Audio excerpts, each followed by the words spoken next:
Dasturimiz davom etadi. Respublika bo'ylab davom etayotgan xavfsiz va sog'lom yurt tezkor profilaktik tadbiri doirasida G'ijduvon tumanida probatsiya hisobida turgan shaxslar ishtirokida profilaktik uchrashuv tashkil etildi.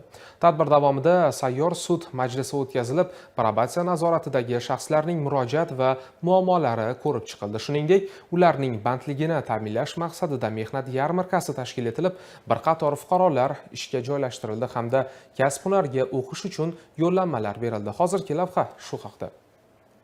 Respublikamiz bo'ylab davom etayotgan xavfsiz va sog'lom yurt tezkor profilaktik tadbiri doirasida joriy yilning 3-iyul kuni G'ijduvon tumanida probatsiya guruhi hisobiga turuvchi shaxslar ishtirokida profilaktik uchrashuv tashkil etildi.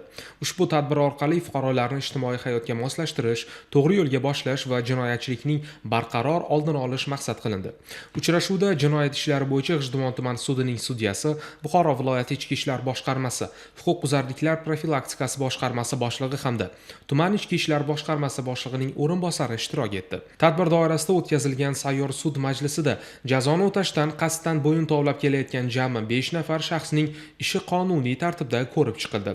Sud qaroriga ko'ra ularning 2 nafariga nisbatan tayinlangan jazo choralari og'irroq turdagi jazoga almashtirilgan bo'lsa, qolgan 3 nafari tegishli jazoni ijro etish muassasalariga qaytarildi. Shuningdek, tadbir davomida tuman kambag'allikni qisqartirish va aholi bandligiga ko'maklashish bo'limi bilan hamkorlikda probatsiya hisobidagi ishsiz fuqarolarni ijtimoiy qo'llab-quvvatlash, ularni halol mehnatga jalb qilish maqsadida maxsus mehnat yarmarkasi ham tashkil qilindi. Unda Buxoro viloyati ichki ishlar boshqarmasi boshlig'i o'rinbosari, jamoat xavfsizligi xizmati boshlig'i, qo'riqlash boshqarmasi boshlig'i va tuman ichki ishlar boshqarmasi boshlig'i shaxsan qatnashib, fuqarolar muammolari bilan yaqindan tanishdilar. Yarmarkada nazorat ostidagi 7 nafar shaxs muqim ish o'rniga joylashtirildi.